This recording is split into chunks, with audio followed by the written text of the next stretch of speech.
Здраво на сите, добродојавте во Токен Падок Македонија. Продолжуваме со Биткоин серијалот подкасти, како што ветивме, продолжуваме со исто тоа темпо и поентата е на овие Биткоин серијал е да ги научиме луѓето за тоа што знаеме за Биткоин од сите можни аспекти, ги разработуваме темите, едноставно да научиме и да разбереме подобро што е тоа Биткоин и зошто е посебен. Се надевам дека досега тие што ги имавме 3 подкасти ви се допадна.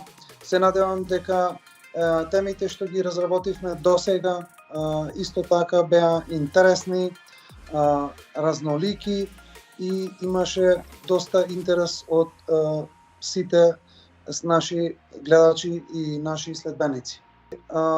Пред да го најавам мојот гостин, нашиот гостин, ако го немате гледано претходниот Биткоин подкаст, број 3 поред, со нашиот гостин Никола Давидков, зборувавме за биткоин мајнирање, односно рударење.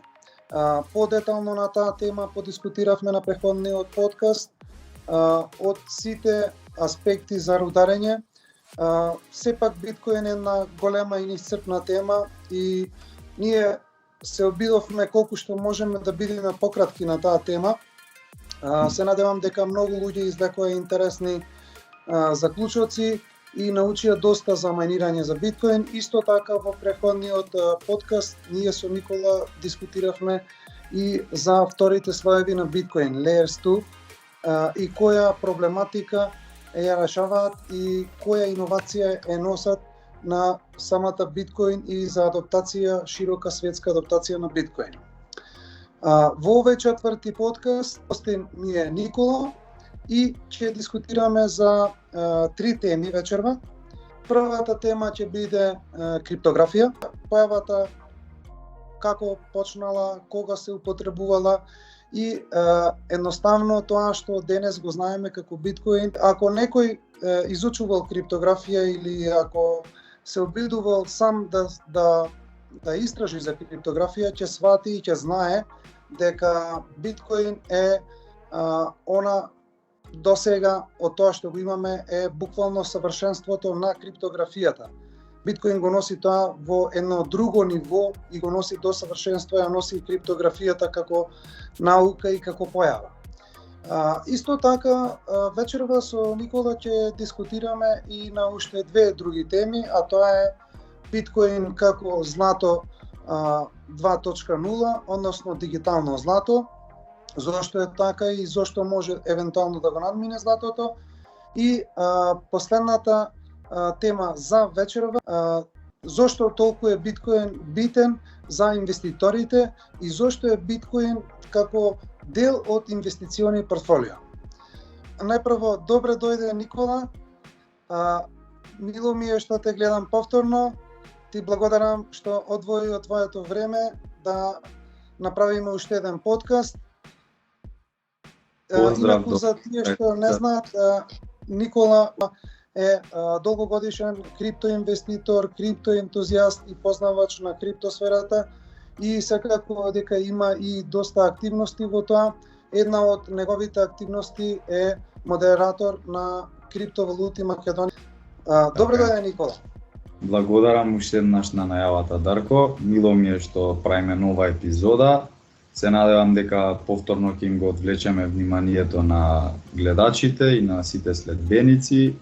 И ако нешто ги интересира во меѓувреме, бидејќи нели ова е серијал на епизоди поврзани за биткоин, слободно нека остават коментари, нека не контактираат, што и да мислат дека треба да го покриеме како тема, ние сме тука. Како што кажа ги најави темите сега, време е да пројдеме така малку историски низ биткоинот, што се случувало пред биткоинот фактички. И за целата таа криптографија, па потоа ќе продолжиме на останатите 2 теми што ги имаме за денес. Уште еднаш поздрав до сите и благодарам на поканата и на најавата. Така е. Пред да почнеме со првата тема криптографија, Ово сакав да го споделам со нашата публика, со нашите следбеници, токен падал заедницата и сите криптоентузијасти од Македонија и пошироко. Сакав да споделам дека сепак криптографијата е нешто што одамна постои и дека криптовалутите, зборот криптовалути иде токму поради употребата на криптографија во тие трансакции кај сите криптовалути. Така да за одредена дигитална валута да може да биде криптовалута, да спаѓа во класификација на криптовалути, потребни се две карактеристики што се основа и најбитни, а тоа се да се користи криптографија. Тоа е прво и основно, и второто да постои на блокчейн. Тие се двете најбитни работи за одредена дигитална валута да биде во класификација на криптовалути. Никола, ќе ти препуштам тебе од старт. Можеш да почнеш со твоето излагање и видување и да споделиш од твоето знаење за криптографија, некои детали, историски факти, мислам дека ќе биде доста интересно. Повели, Никола. Може, значи ќе издвоам некои најбитни работи што сметам дека треба да се споделат. По автоматизам криптографијата не е нешто ново, значи не е настанато од како се појавил биткоинот, туку баш напротив многу одамна, можеби од 20-тиот век па навака. Значи активно се работело да се усовршува криптографијата. Луѓето кои што биле поборници на криптографија и подоцна и на криптовалути се викале и се уште се викаат сайферпанкови или сайферпанкс. Значи тие се луѓе кои што се поборници за криптографија и за приватност. И впрочем затоа и биткоинот од неговото постоење па навака е псевдонимен. Тоа значи дека содржи и криптографија и приватност, не е целосно анонимен, нели? Но бидејќи сите се еднакви во мрежата, тој е сам по себе псевдонимен и бидејќи е приватен исто така. Значи, луѓето се сайферпанкери, така ги викале и се уште, нели? Има многу такви луѓе што поготово во Соединетите држави, од таму се почетоците, да кажам. Самиот збор по себе криптографија, значи означува процес на енкриптирање и криптирање, односно скривање и кодирање на одредени информации, што треба да се пренесат како порака од точка А до точка Б за самиот јузер во таа мрежа, да кажам, да може да ги прочита. Може да се нарече и криптологија, бидејќи тоа само по себе е наука и изучува многу начини на техники, на студии. Во кратки црти тоа значи еден вид на сигурна комуникација помеѓу луѓето што учествуваат. Значи може да биде и повеќе луѓе, може да бидат и двајца, од двајца па нагоре. Значи еден вид на протокол во кој се спречува, да кажам, трети лица од страна да имаат governance или да можат да навлезат во самата комуникација или јавноста да може да не може фактички да ги чита тие податоци. Биткоинот исто така го има ова помеѓу самите корисници, сите што учествуваат во биткоин мрежата, но има и една надоградба што самиот леџер, односно книгата кај што се читаат трансакциите, е јавен. Значи тоа е една надоградба, можам да кажам, и затоа и всушност е псевдонимен. За сайферпанкерите кажав, тие се индивидуалци, уште еднаш да повторам, што се занимаваат јасно и силно со криптографија и се борат за подобрување на приватноста во технологиите и во сите сфери на општеството, како за биткоинот, така и пошироко. Тука би сакал да додадам накратко дека пред да се појави биткоинот, постоеле многу trials and errors, значи премногу обиди, грешки, се тоа да се усоврши, значи дури пред 80-тите години од минатиот век може подобро да истражат луѓето, сигурно ќе дознаат многу повеќе информации. Но аз ќе преидам во 90-тите години, кога еви на Википедија баш би сакал да го споделам сега екранот. Некој се потрудил да ги собере сите тие информации. Додека говорам да може да читаат гледачите, би било интересно. Као што реков, некој на Википедија се потрудил да ги собере овие информации. Значи, тука од десната страна имаме фотографија што покажува број на трансакции на месец, значи од појавата 2009 на биткоинот па се до денес.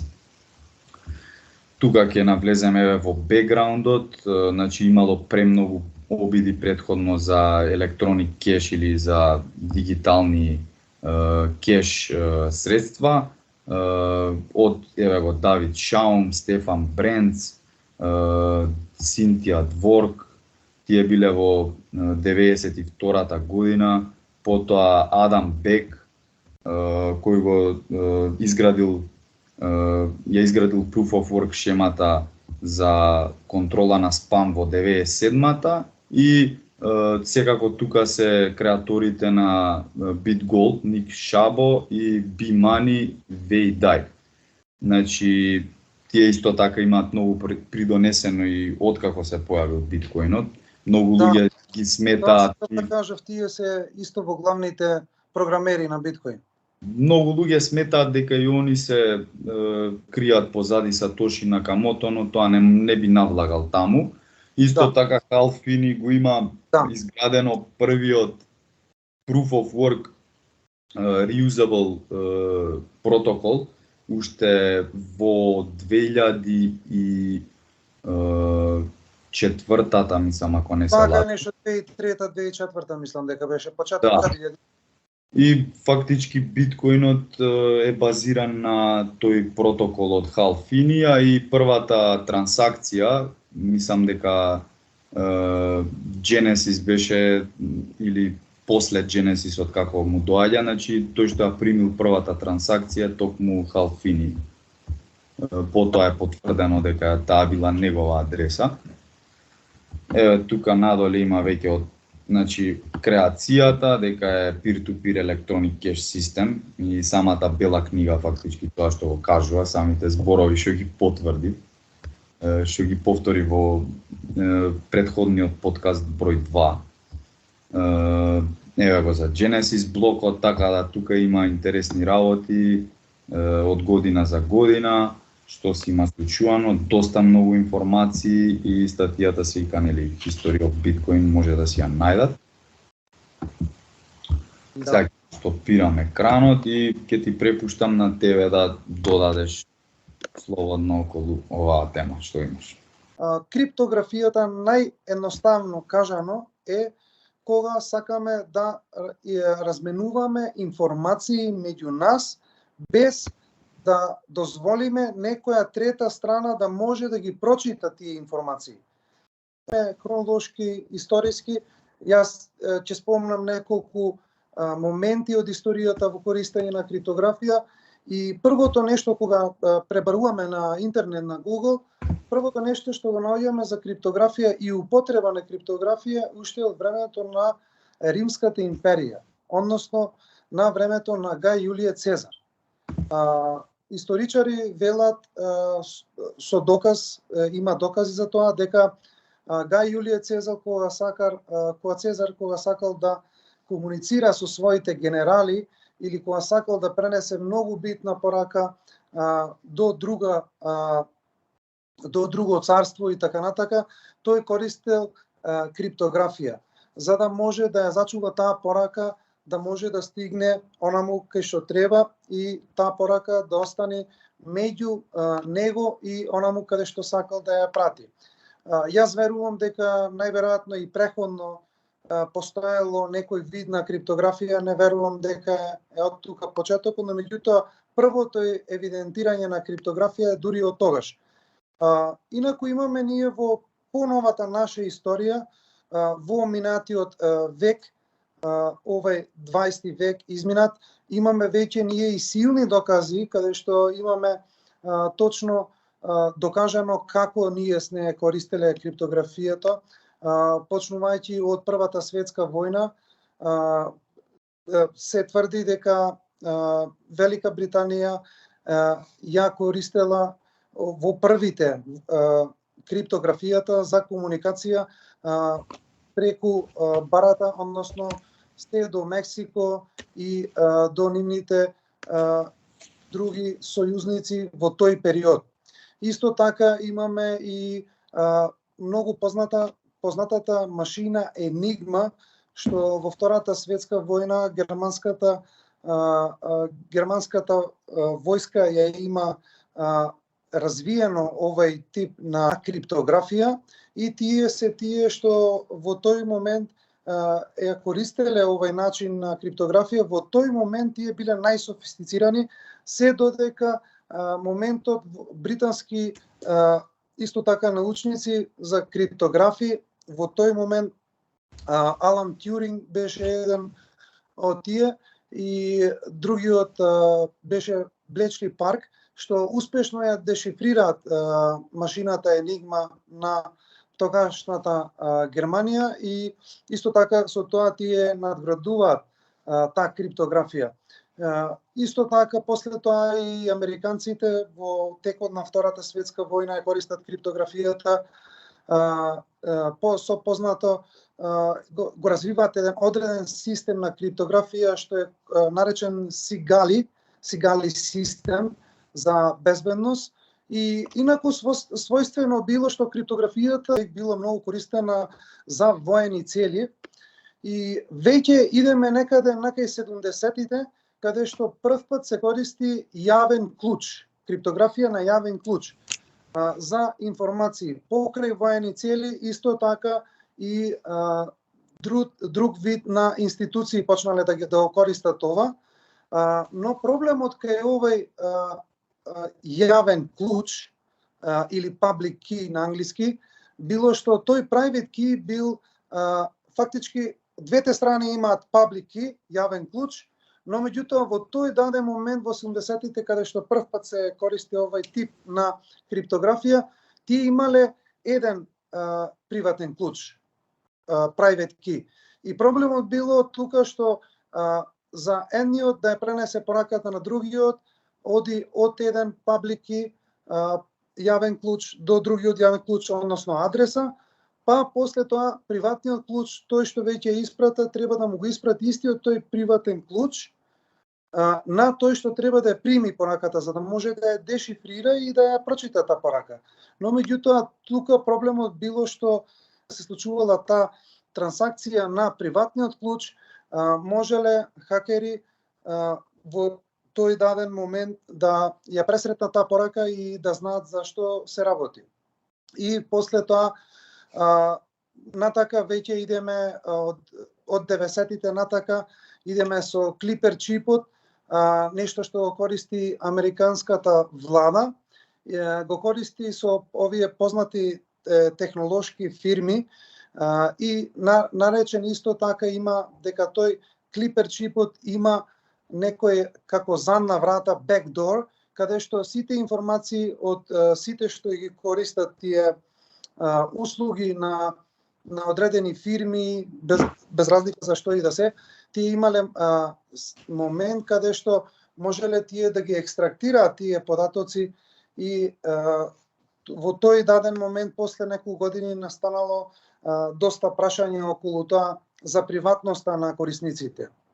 И после понатака веќе идеме со cyberpunks, така да Никола ќе продолжи овде да ви објасни за хронолошки после cyberpunks и понатака па се до биткоин. Благодарам, Дарко, супер историски кажано, и мислам дека можам да продолжам понатака. Проблемите што ги решава биткоин, значи пред појавата на биткоин, како што споменав, имало многу trials and errors, значи премногу обиди, постојани обиди, многу грешки во процесот. Биткоин го решава сето тоа и понатаму, нели, од како се појавил биткоинот, многу луѓе велат дека има проблем на скалабилност и сето тоа, но изминатава деценија уназад и тие сите проблеми се, комотно можам да кажам дека се решени. Значи, од аспект на криптографија, биткоинот, нели, содржи public key и private key. Многу луѓе се плашат и до ден денес, нели, што ако го ставам на hard drive, демек некој ќе ми влезе преку, не знам, некоја мрежа USB-то ќе ми го украдат што имам таму, па не знам, за централизираните ексченџи ги чуваат многу луѓе таму средствата, наспроти тоа што треба да го користат cold storage-от и самите да си имаат свој ки. Нели, тука сакам да напоменам дека оној кој што си го има својот ки, дали е од 12 или од 24 збора, тоа представува кратенка во форма на зборови и само тој што ги поседува тие зборови може да има пристап до public key-то, односно до јавната адреса на биткоинот. Значи, јавната адреса е достапна јавно, не може некој да ве хакира или да ви дојде до приватните информации преку таа адреса, туку е еден вид на идентификација. Тоа е едниот момент, а другиот момент е со private key-то, односно клучот, кој исто така е надограден и со pass key, тоа е еден вид на код. Тие две заедно, значи, како проаѓало времето, се може да се напрати и на Drive, односно на Cloud да се стави дополнителна заштита, two-factor authentication и така натаму. Значи, сите тие технологии се соединети денеска и буквално може да си се сетираш како сакаш. Но тука сакам да напоменам дека немојте да мислите дека некој може да ви го дознае клучот на поинаков начин од тоа вие сами да сте го кажале на некој. Значи, само тој е начинот, или некој да ви украл нешто, ваши приватни информации без ваше знаење. Значи, тие се двата начини што може да доведат до пробивање на адресата, односно на средствата што се на таа адреса. И тука можам да кажам комотно дека да не се секирате, да не се грижите од тој аспект, седур го чувате на безбедно место. Значи, порано тука и ќе додадам околу public, односно јавната адреса. Сакам да кажам дека и во тој аспект многу е надраснат со времето биткоин, значи од paper wallet-и, cold wallet-и, значи онлайн wallet-и, digital desktop wallet-и, значи има премногу wallet-и. Ако ме прашувате која е најбезбедната варијанта, дефинитивно тоа е cold storage и во комбинација со онлайн wallet. Значи тука ќе ги издвоам cold wallet и hot wallet. Тие два мора да ги имате и секако не би ве советувал повторно да напоменам да ги чувате средствата на менјачница, бидејќи немојте да се лажете, вие само ги гледате на екран тие средства, некој друг ви ги има во посед. Значи, седур немате ваш собствен приватен клуч, вие ги немате средствата. FTX и сите хакови, нели, пред да се случи FTX имаше Bitmart хак, исто беше огромен по сума, во тој момент беше најголем. Bitmart неколку пати е хакиран, сега да не ги редам, има многу примери зошто не треба да ги чувате средствата на менувачници. Тоа треба да ви служи само доколку сакате да направите трансакција од типот на купи-продај или продај-купи.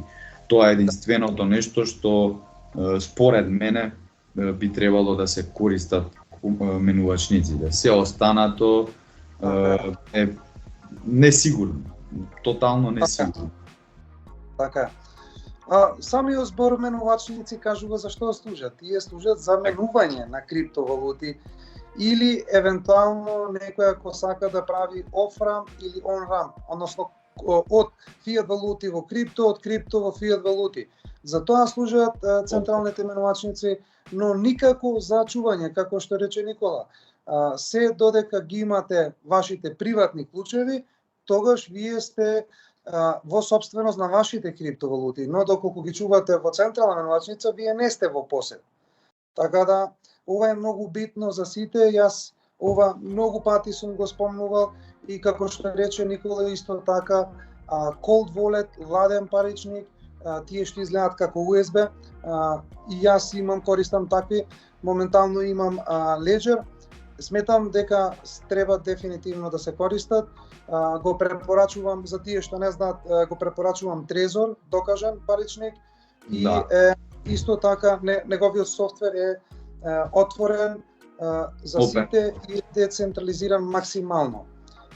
Впрочем и биткоинот е open source, така да се што е open source треба да се користи, буквално да немате никакви секираци, значи тогаш ќе бидете сигурни дека сте комплетно безбедни. Малце дајвнав подлабоко у темата, но сметав дека ова е битно да се сподели, дека треба да се повторат овие информации, бидејќи се повеќе и повеќе гледам дека луѓето ги занемаруваат.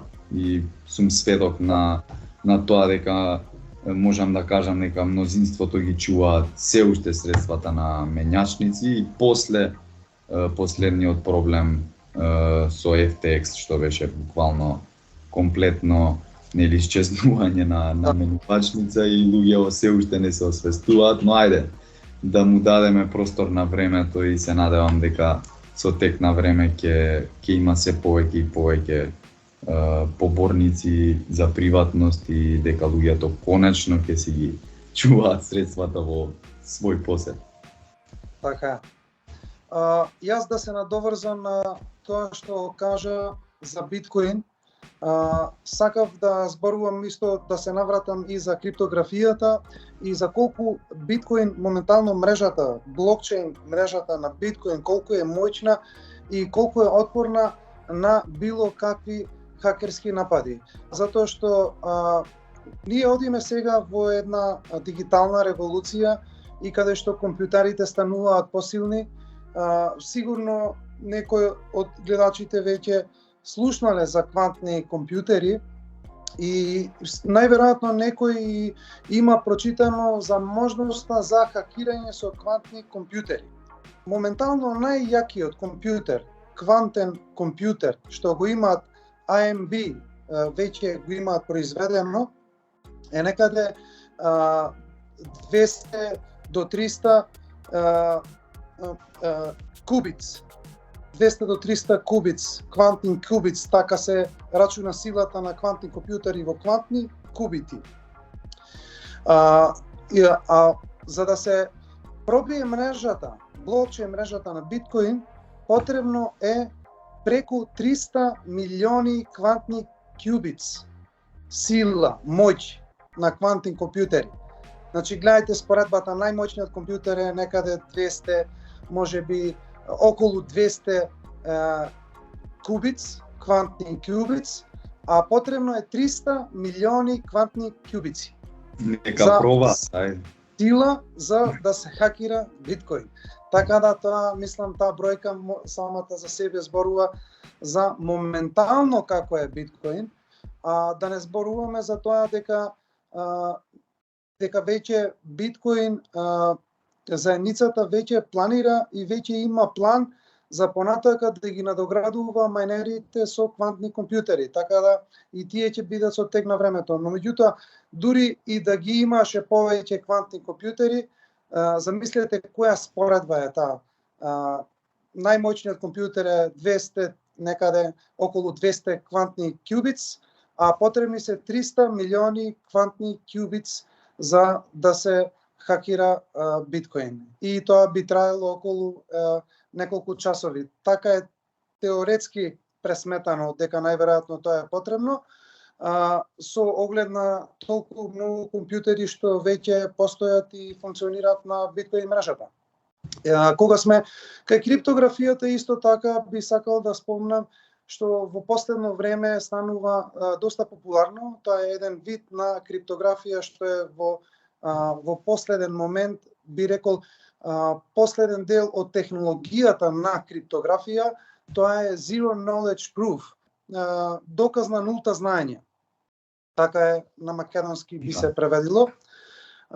Што значи тоа? Тоа значи дека овие криптографски протоколи овозможуваат на една страна да докаже на другата страна дека знае одредена информација без да ја открива информацијата. Тоа значи толку многу добра криптографија, замислете, значи да се обезбеди доказ за нешто што не треба ни да го покажуваат. Таков вид на криптографија сега веќе тоа исто така во новиот апдейт оди во Ethereum и веќе се случува развивање во Ethereum во ова насока, кај што е, ако некој слушнал, Zero Knowledge Snarks, тоа е ова криптографија, ова еволуција на криптографијата што ја зборуваме. И исто така хомоморфско шифрирање. Овој вид на шифрирање овозможува извршување на пресметки врз шифрирани податоци. Значи пресметка на веќе шифрирани податоци без преходно дешифрирање. Така да овие Zero Knowledge Proof, како што спомнав со Snarks и хомоморфско шифрирање, се еден нов вид на криптографија што моментално се случува и понатака се развива криптографијата. Така да јас со ова би заклучил во делот на криптографија. Ако имаш нешто, Никола, да додадеш? Па не мислам дека сите шпекулации ги разбивме тука што лепдат у јавноста. Многу луѓе не ги знаат, сметам дека не ги знаат овие информации и податоци, така да добро што ги сподели. Па ајде, како што реков преска, нека пробаат да го хакираат биткоинот сега. Слово. Така е. Така е, сега одиме на следната тема, што е интересна многу и за пошироката јавност, каде што нема потреба за многу технички податоци, а тоа е биткоин како дигитално злато. Имено тука ќе дискутираме зошто биткоин е дигитално злато и исто така ќе продолжиме со оваа тема каде што ќе зборниме зошто биткоин може да го надмени уствари и самото злато, маркет капитализацијата на злато. Кои се тие карактеристики што му ги дава на биткоин? Една многу битна карактеристика за биткоинот што е идентична со златото е ограничена залиха. Затоа што златото сепак е ограничена залиха, не е ресурс што е неограничен. Исто така и биткоинот, неговата залиха е јасно одлучена, не може да се промени, така е од настанокот на самата биткоин блокчейн мрежа. Така да таа е таа заемна карактеристика што ја имаат. Јас еднаш имав и интервју и каде што спомнав дека биткоин е креиран да го имитира златото, но меѓутоа во една дигитална форма. Како што реков, едната прва и главна карактеристика е неговата ограниченост и тоа е тотално идентично со златото. Исто така, децентрализираност.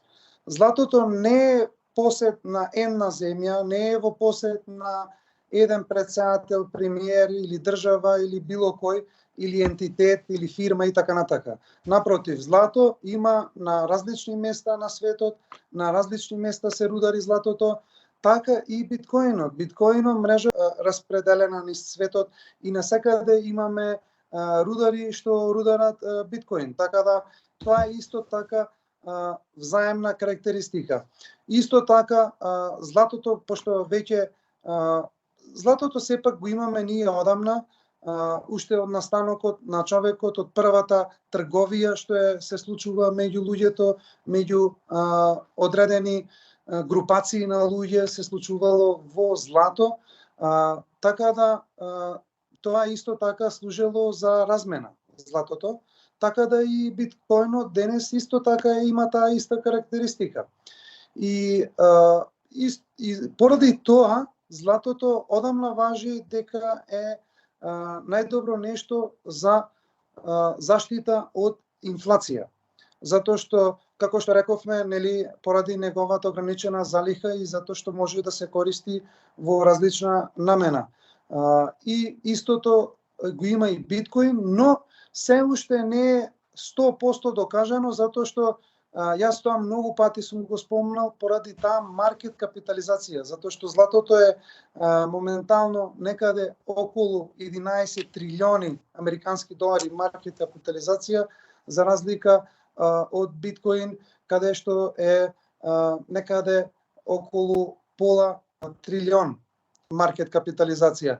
И така да, затоа моментално таа цена што ја гледаме на биткоин е волатилна, но меѓутоа морам исто така да ги потсетам сите дека сепак биткоин е нова технологија, се уште има место и простор да се развива и да понатака да вреди повеќе, маркет капитализацијата да тежи повеќе и така да таа волатилност од тек на време ќе се намали и со тоа исто така тогаш и легитимно веќе ќе може да се додаде биткоин дека е дигитално злато. Мада и досега кога ги споредуваме другите перформанси на акции, на комодитети и на било што од самата појава на биткоин до ден денес, биткоин има далеку најдобар перформанс во споредба со било какви финансиски средства. Така да, тие се главните карактеристики. Подоцна ќе дојдеме и до муабетот зошто биткоин може да го надмени златото, но пред тоа би сакал и да ти оставам малку простор, Никола, да кажеш и твое видување зошто биткоин се SAP се рачуна како дигитално злато. Супер, значи темата е одлична. После, нели, криптографијата како предвестник, мислам дека доволно информации, техникали покривме.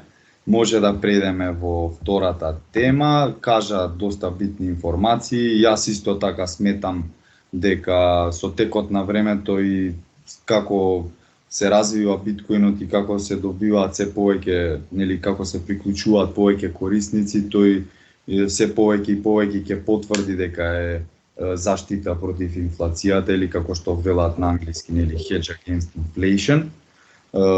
Нели, тоа е чуварна вредност, односно store of value и дигитално злато, односно злато 2.0. Дефинитивно има потенцијал да биде она што всушност златото е денес. И јас сметам дека и ќе има многу поголема маркет капитализација од златото. Впрочем, биткоинот сам по себе е комодитет, така.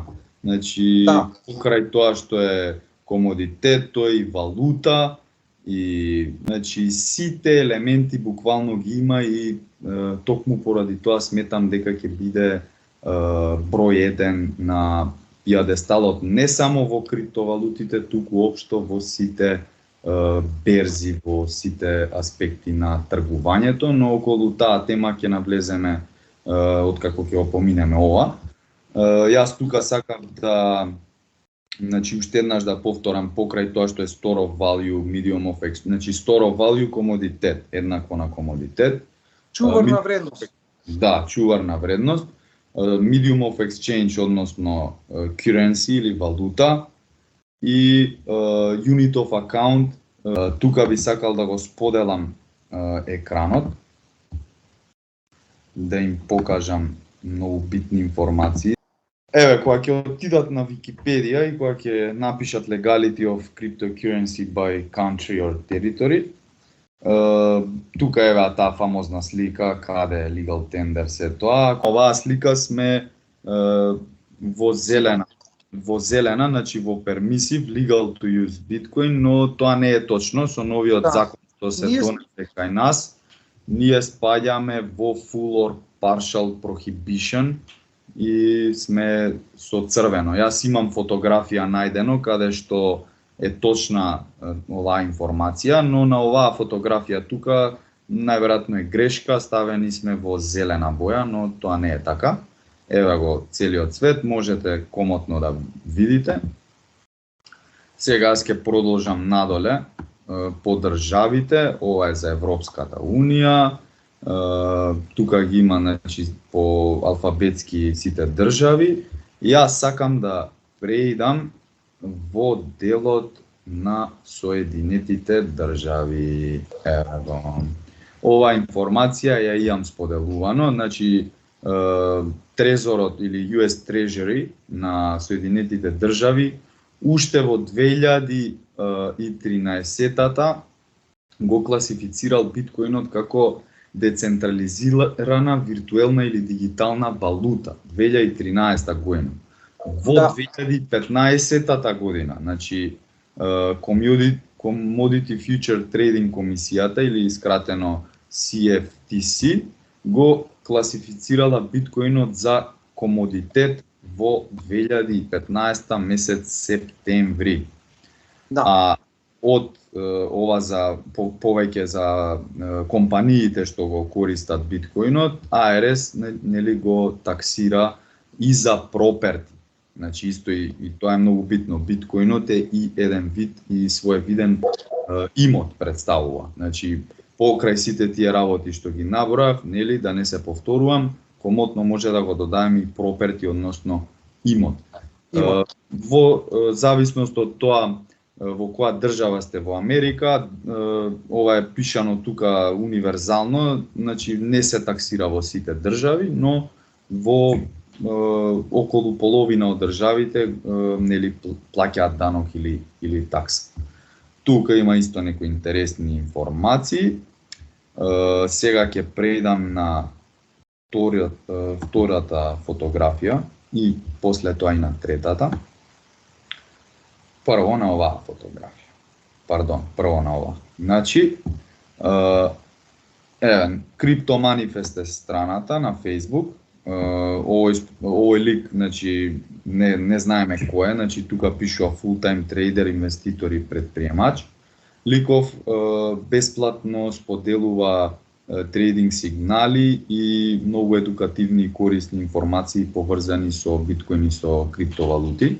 Значи тоа тргува. И можете да го најдете, има бесплатна група на Discord кај што дава сигнали. Нели повеќе за тоа ќе навлеземе во наредната тема. Значи кажува дека најслично средство или асет на биткоин е златото и обратно. И тука се објаснува во фотографијава, значи во ноември 24 година кога златото било во бер маркет како што е биткоинот сега, бил 50% доле, нели многу сличности. Во истиот тој момент кога ETF-от се прифаќа, скока масивни 350% и следи 7-годишен bull run. Еве ќе отворам фотографијата за да може да видат ова. Да. Значи, мислам дека убаво се гледа сега. Еве го тој bear market. Тука. Значи, се прифаќа и потоа може да видите како скајрокетнува нагоре. Значи, сметам дека можеби не на ист принцип и идентичен чарт, но сигурно дека ќе имаме масивен булран минимум од 5 години според мене. Потоа за healthy correction-от, нели моментално сме во корекција иако имаме малку скок на биткоинот, он направил, ова може комотно да се после ова, нели со оваа фотографија преоѓаме у следната тема. Чисто за почеток пред да ти дам збор, сакав да ја покажам фотографијата. Значи можете да видите дека до тука овдека сме негде. Според неговата прогноза, ние се наоѓаме тука. Еве што смета дека ќе се случи Crypto Manifest. Он вели дека до 16.000 ќе биде корекцијата. Он може би малку претерал, искрено не се сложувам дека ќе доеме до 16.000, но според моите анализи и предпоставки, комотно можам да кажам дека корекцијата ќе биде некаде околу 21 до 19.000. Одлични чартови, добра анализа. реална анализа. Јас исто се согласувам за цената, но меѓутоа пред да одиме тука да дискутираме за цената, ова беше одличен пример, затоа што историски го гледаме златото, најголем пораст има во два моменти од кога постои да се тргува јавно и меѓународно. Првиот момент е кога парите почнуваат да бидат фиат валути. После таа фамозна 71 година, кога американскиот златен стандард, односно доларите што се врзани и со самата Бретен Вудс конференција, ако не се лажам, во веднаш после Втората светска војна, имам правено и подкаст на оваа тема, значи уште од тогаш се почетоците, па потоа после неколку декади нели се официјализира. Тогаш се качува, но меѓутоа има еден голем бум тогаш Бретон Вудс, затоа што тогаш тие го врзуваат со злато. Да, тоа сакам да кажам. Да, точно така. Но меѓутоа има уште еден одскок каде што кога веќе тие се тргаат од злато, затоа што фактички тогаш парите престанува да бидат пари, туку станува да бидат фиат валути. Затоа ние на овие подкасти зборуваме за да објасниме дека биткоин е далеку диаметрално спротивен од овие фиат валути што користиме во секојдневна употреба за размена. Ќе не разберат погрешно, ние не сме против парите, туку сме против фиат или декретните валути во форма како што се денес. Значи сметам дека тоа треба да им го даеме до знање, бидејќи парите, односно фиат валутите или денешниве пари, значи не биле она што биле пред 50, не се денес она што биле пред 50 години. Значи кога се губи златниот стандард, тие според мене и според многу економисти веќе престануваат да бидат пари. И тоа треба да го знае секој според мене, дури и оној што не е економист. Така е. Моментално пари што постојат, што можеме да ги чуваме, да ги тргуваме, како во самата дефиниција на поимот пари, а поимот пари значи нешто што одржува вредност со тек на време. За разлика од фиат валутите, каде што гледаме се станува поскапо, но меѓутоа не станува поскапо, туку фиат валутите се побезвредни, тие хартии се побезвредни, без разлика дали се дигитална или хартиена и така натака. Тоа со дигиталната уште поголема манипулација, 80% од денешниве фиат валути се на екран, така да што поише да говориме. Па јас би рекол повеќе. Што беше? Да, јас би рекол повеќе затоа што самото креирање на нов долг, односно кога некој оди да земе кредит, дали тоа фирма или човек, тие пари од никаде излагаат. Односно тие валути. Буквално со едно копче на леџерот од банката, со едно копче излагаат нови фиат валути во системот влагаат. И така да фактички токму поради тоа тие не се пари, затоа што тие не се поддржани од ништо, туку едноставно од што би рекле trust me bro.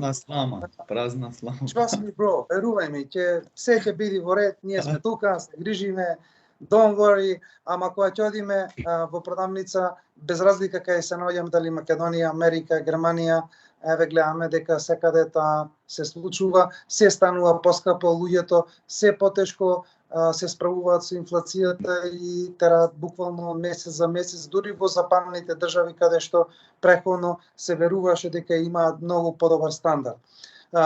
Како и да е, да се навратиме конкретно за биткоин. Зошто ќе го надмине златото? Јас имам тука 6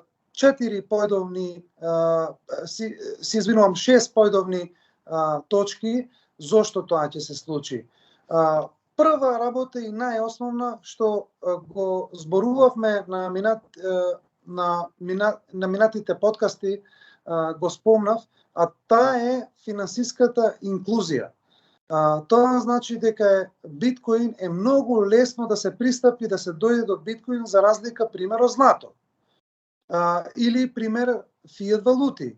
Дури е полесно да се дојде до биткоин од било кое друго финансиско средство или за медиум од размена, како фиат валутите.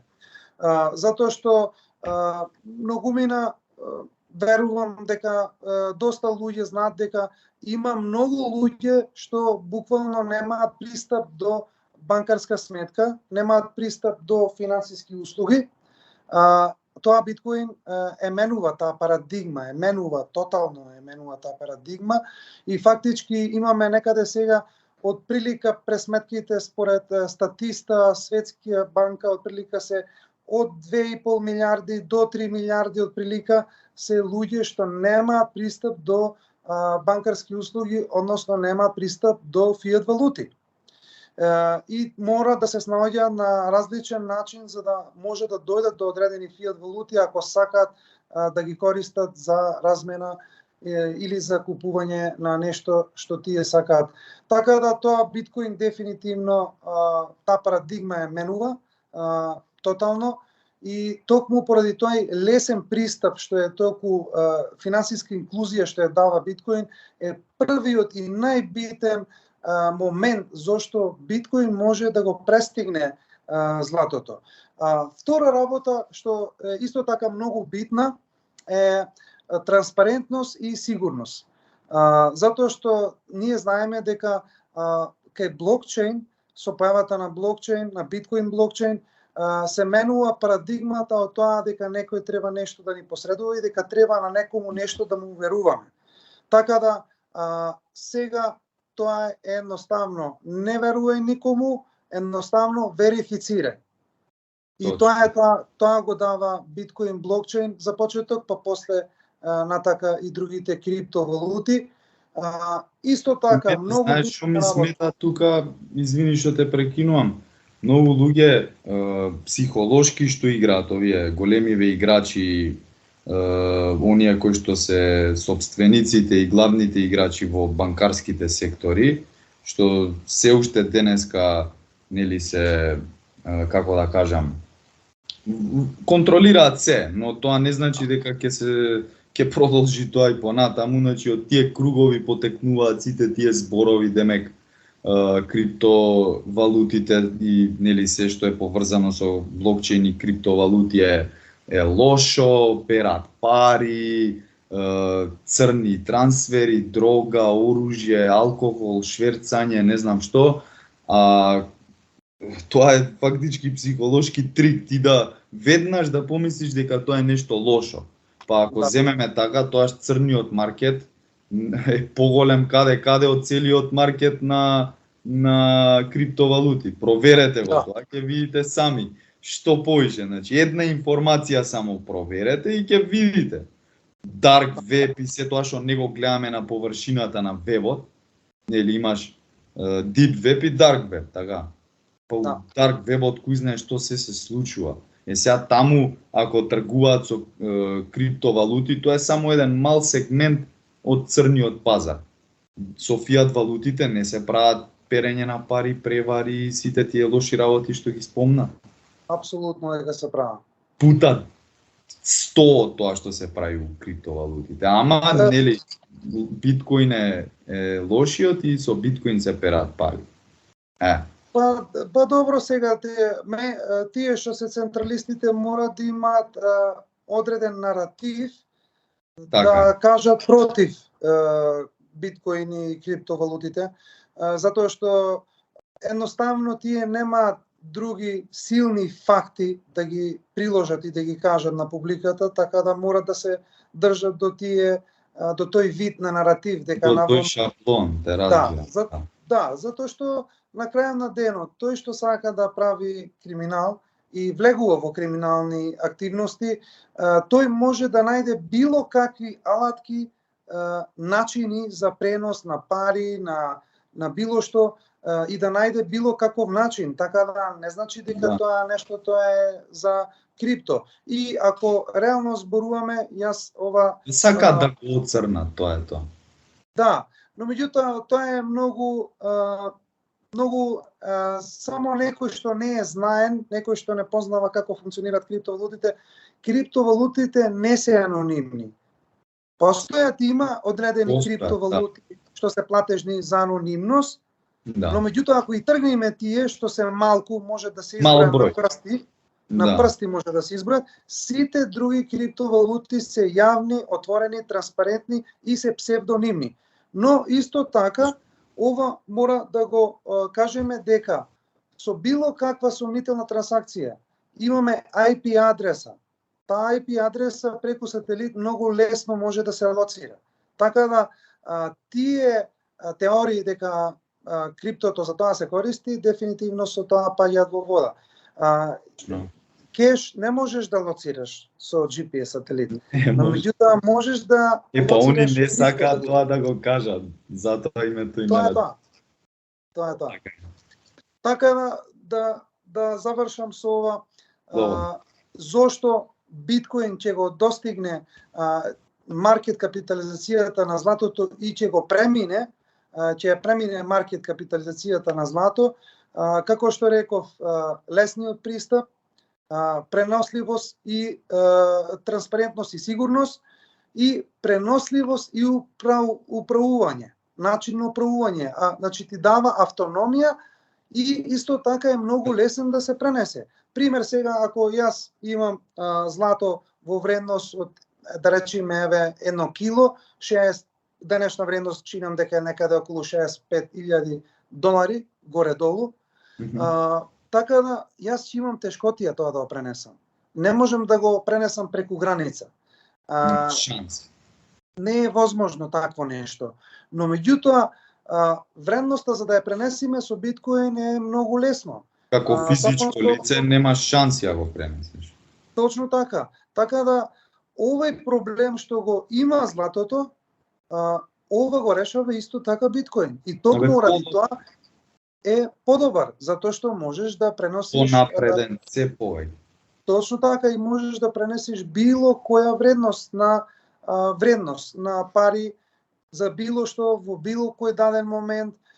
Едноставно можеш да си носиш со тебе буквално мултимилиони, можеш милиарди евра да ги носиш само на твојот волет во биткоин. Така да фактички пренос можеш да правиш со сите проблеми околу преносите ги решава апсолутно. И мора да сватат луѓето дека каде се наоѓаме сега. Затоа ја во првиот подкаст кога снимавме во втората епизода ја спомнав таа крива на иновација. Значи кога ќе разберат дека сме толку рано сега и да не се замараат со фат и со сите тие фат кратенката, да ги лажни вести, фейк ньюз, значи немој да имаат исто и fear of missing out, дека нешто испуштиле, не луѓе, значи баш сме на почеток, земете ги во предвид сите овие информации, истражете самите дополнително, ќе видите каков масивен потенцијал и што се ќе се случува во иднина со биткоинот. Јас се надевам дека ќе ги доживееме сите овие работи, ама ако не ги доживееме ние, тогаш сигурно нашите деца и внуци ќе ги доживеат. Така Јас сум сигурен дека барем нашите генерации, ние што сме millennials и Gen Z генерацијата, сигурен сум дека тоа ќе го доживеат, и нормално и помладите генерации, тоа сигурен сум дека ќе го доживеат, затоа што ние сме пред светска адаптација на криптовалутите, на биткоин особено на биткоин, морам да прецизирам. Така да патот веќе е трасиран на биткоин. Нема тука никакви прашалници. Дефинитивно одиме кон тоа, се движиме кон тоа, и токму ради тоа биткоин ќе ја надмине маркет капитализацијата на златото. И сакав само да се доискажам, како што реков пред малку, да потсетам, лесен пристап, значи финансиска инклузивност дава на секој, многу е лесно да се пристапи, транспарентност и сигурност. Исто така, како што рековме сега пред малку, преносливоста, за разлика, пример, од металите, не можеме ние металите да ги пренесуваме, биткоин можеме. Исто така, самата технолошка иновација е многу природно доаѓа до помладите генерации. Така да помладите генерации многу лесно ќе се адаптираат, и тие што не се досега, понатаму ќе се адаптираат и ќе се адаптираат поточно на биткоин и на таа технологија што ја носат криптовалутите. И тоа би го навел како четврта причина зошто биткоин ќе го надмине маркет капитализација на златото и секако пета работа што дефинитивно дава како уште еден фидбек плюс зошто биткоин ќе надмине маркет капитализацијата на златото е институционален интерес и регулација. Јас често зборував за регулација и понатака ќе се трудам во тој домен, се надевам можеби во некое догледно време ќе успеам да донесам и одредени регулативи тука во Македонија, затоа што колку порано Македонија влезе во таа игра, влезе во дигитална трансформација, децентрализирана дигитална трансформација, тоа е поголем бенефит и за државата, и за луѓето, и целокупно за цело општество. И на крај што сакав да докажам, исто така е таа глобална употреба, каде што тие спомна чинам дека беше 2 епизоди преходно, значи таа крива на иновација, затоа што ние сме пред глобална адаптација и односно усвојување на биткоин, затоа што гледаме регулации се носат насекаде, особено за биткоин. И како што рековме, патот на биткоин веќе е трасиран, затоа што биткоин дефинитивно од самите институции и од држави веќе е гледан како комодитет. Така да, дефинитивно, многу е лесно да се предвиди дека биткоин ќе руши рекорди во наредните децени. Апсолутно. Така е.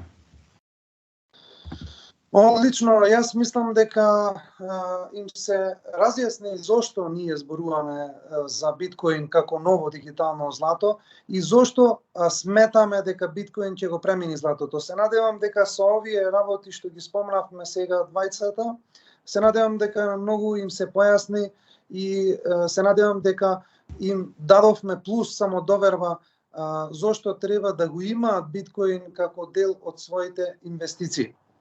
И секако кога сме веќе кај инвестициите, јас би одел на третата поточка, а тоа е вклучување на биткоин во инвестицијско портфолио. Никола повели на оваа тема за биткоин во инвестицијско портфолио. Така е, нема да должам многу, како што ја имаш подвлечено точката, нели, влијанието на биткоин врз инвестицијските портфолија и неговото додавање во истите, неговиот профил на ризик, принос и корелацијата со традиционалните средства, нели.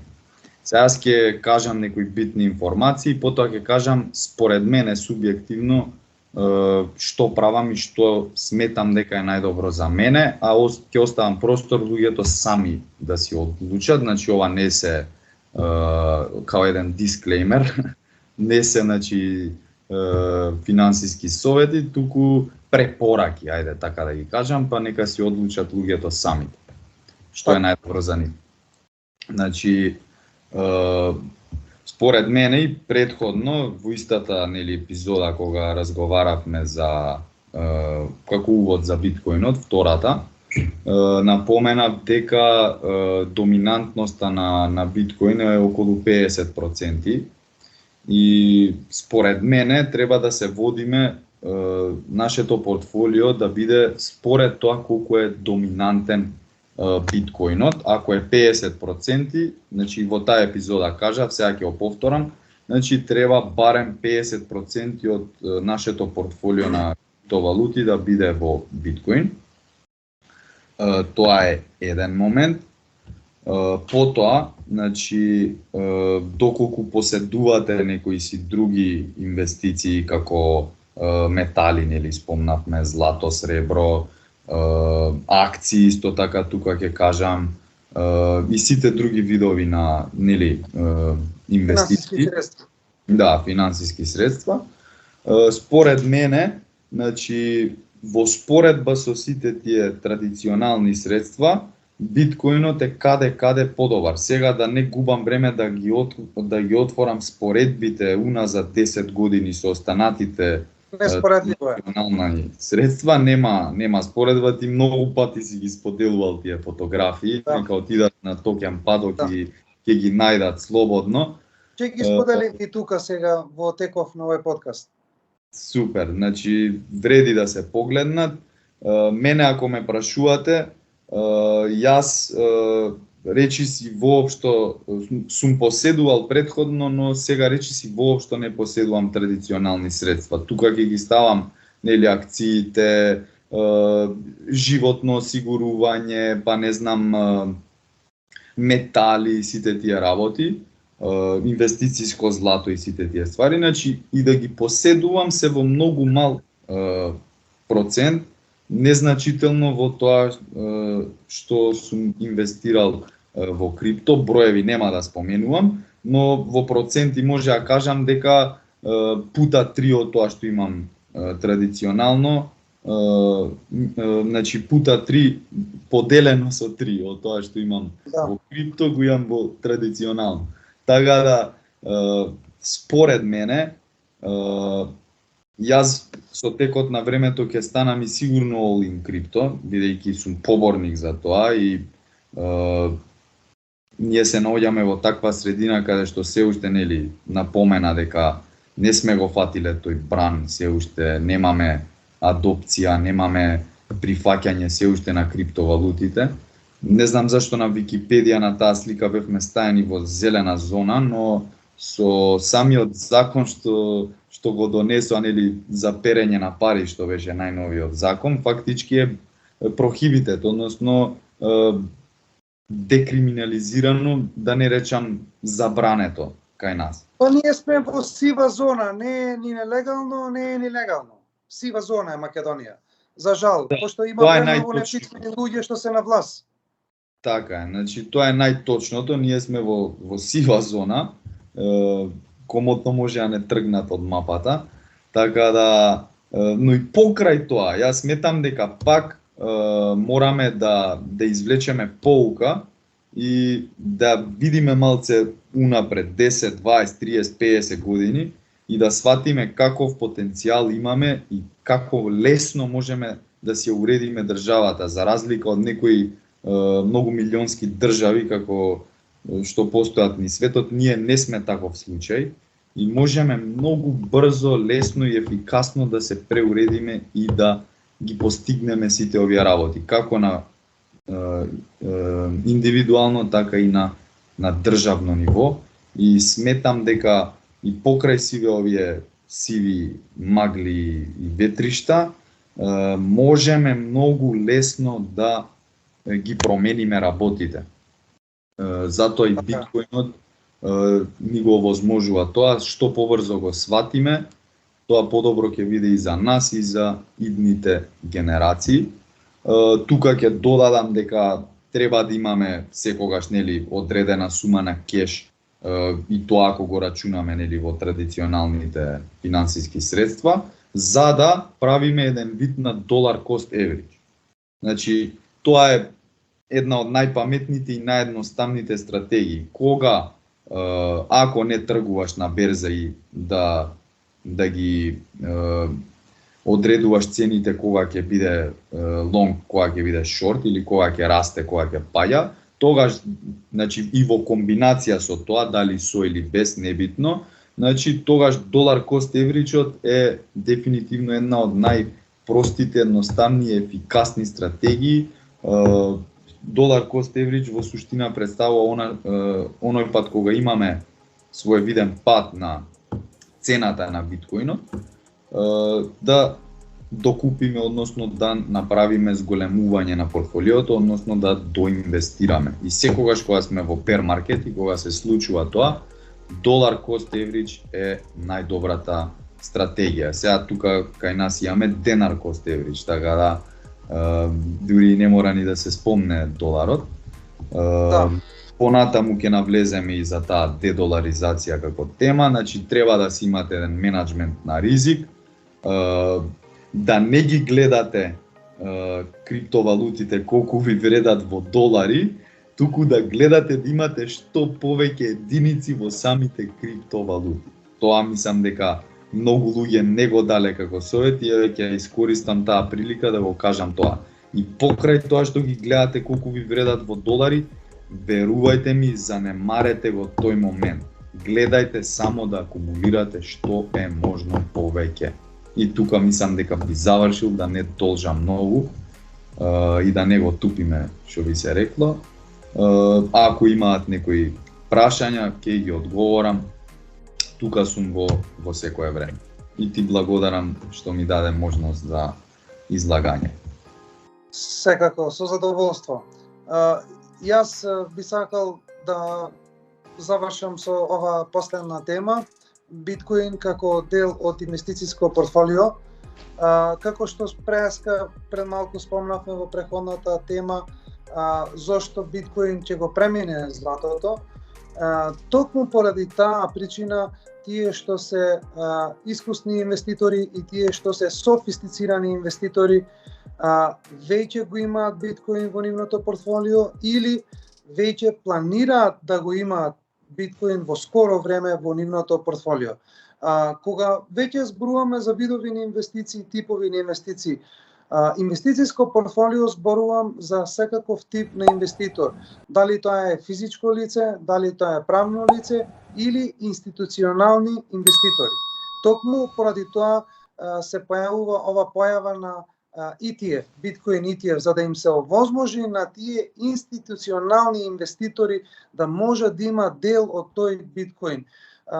И токму поради тоа сметам дека дефинитивно оваа година, до крајот на годинава и следната година би биле перфектен тајминг за да, ако тие досега некој нема биткоин, веќе да почнува да влага во биткоин, веќе да зазема позиција да купува. За тие физички лица што јас морам да се надоврзам на тоа што кажа dollar cost average. Јас тоа многу пати сум го спомнал. Има многу луѓе што ми рекле, сега Дарко, јас немам 10.000, 20, 30.000, не можам биткоин. Не мора да земеш цел биткоин, зборувавме тоа на претходниот подкаст.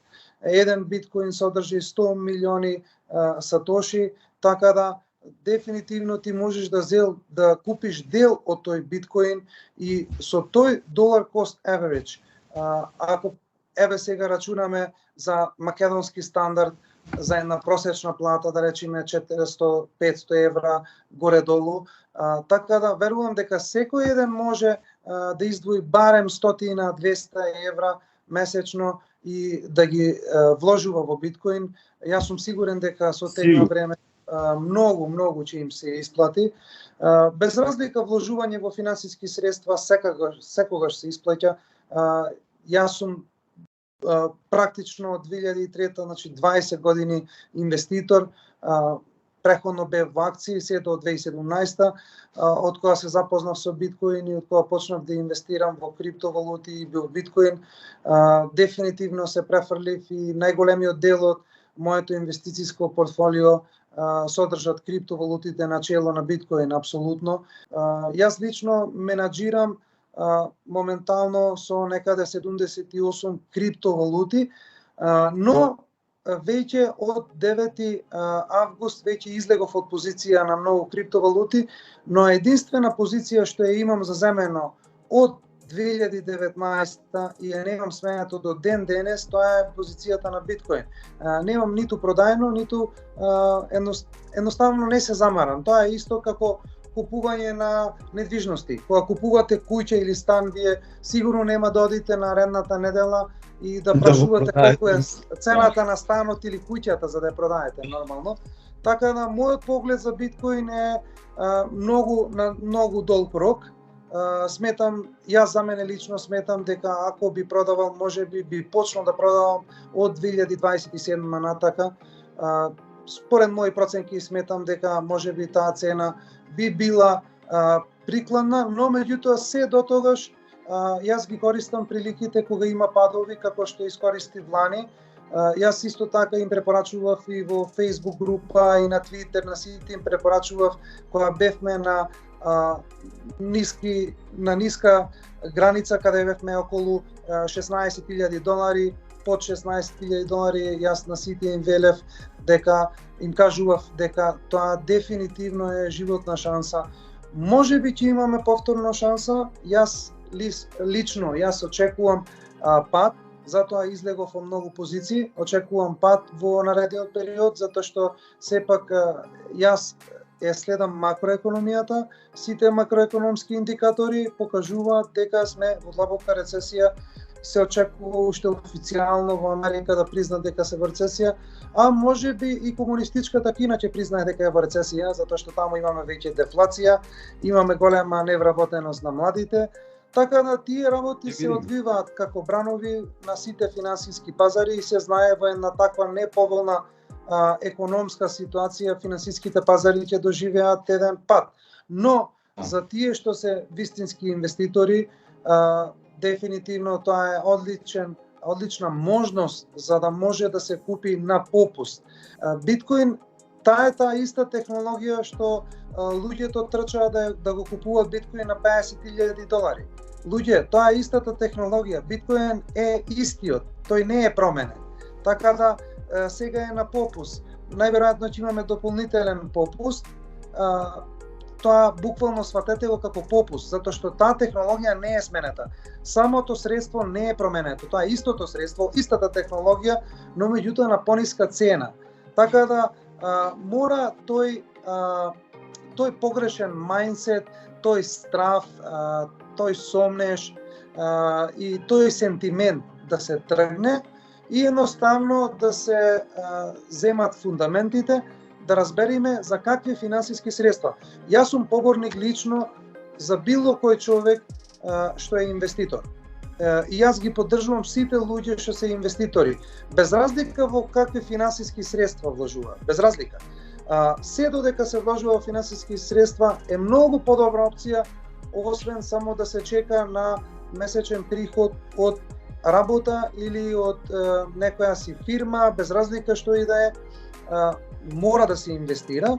Јас тоа милион пати сум го кажувал и како што кажав пред малку, биткоин мора да биде во инвестицијско портфолио на секаков тип на инвеститор. Зошто? Затоа што прво, кога инвестираме мора да имаме диверсификација на портфолио. Јас им препорачувам за сите што не веруваат во крипто, окей, оставете ги криптото, сите криптовалути, но меѓутоа ставете мало делче од вашето инвестиционо портфолио, што го имате во акции, што го имате во комодитети и во други видови на финансиски средства, ставете едно мало делче во биткоин и ќе проверите, ќе направите една разлика кога ќе дојде бул маркетот, кога ќе се оправи економијата, ќе видите една разлика каде се другите ваши финансиски средства, колку пораснале, колку пораснал биткоин. Вие сами ќе заклучите, но меѓутоа охрабрете се и направите таа диверсификација. Диверсификација на портфолио без биткоин е тотално игнорантно да се тргне биткоин од таа опција. Исто така, ние знаеме дека централните банки имаат свое портфолио, инвестиционо портфолио, баланс шит, што го викаат. Значи тоа е тоа што имаат тие средства, тие купуваат обврзници, купуваат акции и така, комодитети. Скоро секоја држава има злато во своите резерви, чува злато. Така да, јас верувам дека, и тоа и сум го кажал и на интервју, јас сум 100% сигурен дека биткоин ќе биде дел од национални резерви од многу други држави. Веќе имаме ние неколку држави што чуваат, вклучувајќи и Бугарија. И Бугарија има. Така да, тоа дефинитивно ќе се прошири и еве уште една порака до кај нас властите. Ве молам, примете ова порака, донесете регулации за криптовалути, донесете регулации за биткоин и почнете да купувате биткоин за национални резерви исто така. Затоа што дефинитивно, како што рече и Никола, идеме ние во многу турбулентна, лоша економска ситуација, посебно Македонија не е некоја моćна финансиски држава, така да треба да се гледаат малку и од друг агол другите работи. Не мора се да оди копи-пейст од тоа што Европа ќе каже. Така да тоа дефинитивно е битно. И како што реков, на било каков инвеститор, дали тоа е институционален, дали тоа е физичко лице, дали е правно лице, дефинитивно биткоин треба да биде од нивното инвестиционо портфолио и затоа се овие напори за биткоин ETF не е случајно ништо, за да можат и институциите да влезат во биткоин. Затоа што биткоин исто како злато. Јас на таа тема исто имав коментари, па сега знаеш биткоин ќе биде централизиран. Не, биткоин не може да биде централизиран. Без разлика BlackRock колку ќе купува, дали ќе купува после понатака Vanguard, па еве сега знаеме Fidelity, па Grayscale и така натака да не ги набројуваме, без разлика кој ќе го држи. Тоа е децентрализиран протокол, децентрализирана блокчейн мрежа. Не може никој да ја контролира таа мрежа. И нормално дека од таа децентрализирана блокчейн мрежа секој сака да има парче од тоа, што разбира, што знае што е економија и што е финансиско средство. Секој што издвоил барем малку време да се едуцира за биткоин, тој ќе сака да вложи, без разлика дали тоа е институција, дали е физичко лице или правно лице. Така да затоа сакав со ова да заклучам дека дали тоа некој го сака или не го сака и му се допаѓа или не му се допаѓа, биткоин де факто ќе биде дел од секое инвестициско портфолио кога ќе дојдеме во таа крива што Никола ја кажуваше на иновација, односно на адаптација. Затоа што дефинитивно на тоа се движиме. И како што реков, сега со тек на време младите генерации многу полесно тоа го разбираат, многу полесно им е и полесно можат да навлезат во таа технологија, да ја разберат и да бидат дел од биткоин и другите криптовалути.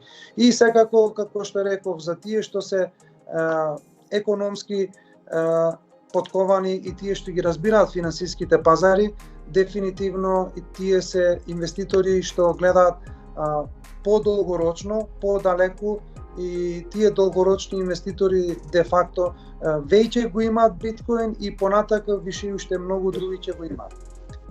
Така да тоа би заклучил на последното за инвестициони портфолија, како биткоин е дел од инвестициони портфолија. Никола, ако имаш нешто да додадеш за крај, повели.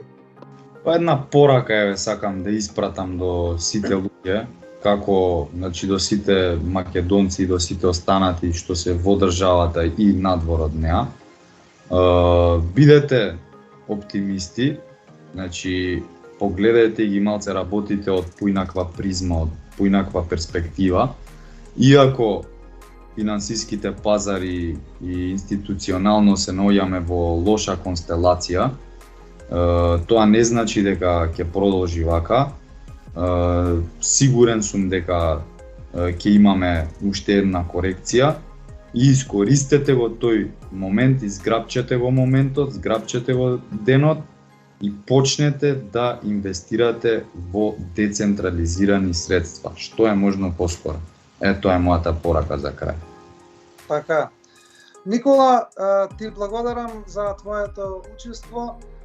Навистина ми е задоволство што си дел од овој подкаст и од овие подкасти поточно, и понатаму ќе продолжиме со работката и ќе се потрудиме да го споделиме нашето знаење во интерес на публиката и да ги запознаеме едноставно нашите граѓани во Македонија со биткоин и да ги охрабриме да не се плашат, едноставно да бидат похрабри и да донесат правилна одлука и да го имаат биткоин на своето портфолио. Почитувана Токен Падок заедница, ви благодарам на вашето внимание, ви благодарам на сите што го гледавте видеото. Не заборавајте да го споделите ова видео, затоа што ова видео е едукативно. Ова видео ние го правиме пред се за вас, да ги пренесиме нашите знаења и искуства за биткоин и исто така ќе продолжиме со овај пат и ќе продолжиме со уште други биткоин подкасти каде што ќе дискутираме за ова уникатно финансиско средство биткоин и да дискутираме за биткоин од сите можни аспекти. Така да се надевам дека и овај подкаст ви се допадна и се гледаме на следниот биткоин подкаст. Поздрав до сите, поздрав до Токиан Падок заедница.